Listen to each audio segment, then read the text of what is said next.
আসসালামু আলাইকুম। আজকে আমাদের হিমেল একলা কাজ ধরছে। এই কী গাড়ি এটা?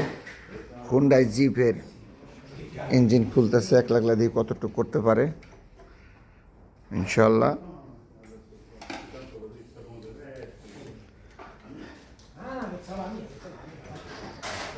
এটা আমাদের আর এক গাড়ির ইঞ্জিন সিলে কন্টিনিউ। আমাদের ইঞ্জিনের কাজগুলো এখন অনেকটা বেড়ে গেছে। এটাও আমরা ইঞ্জিনের কাজ করবো ইনশাল্লাহ।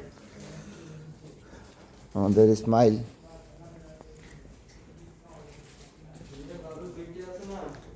আর এক গাড়ির ইঞ্জিন ধরছে। না চাখাই না চাখাই না।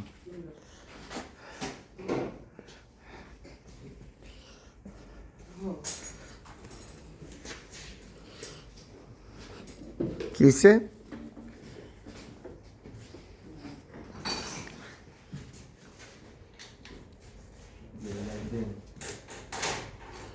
বাবা রে বাবা, লাইটও ধরা লাগতেছে একজনের। ওকে, আল্লাহ হাফেজ।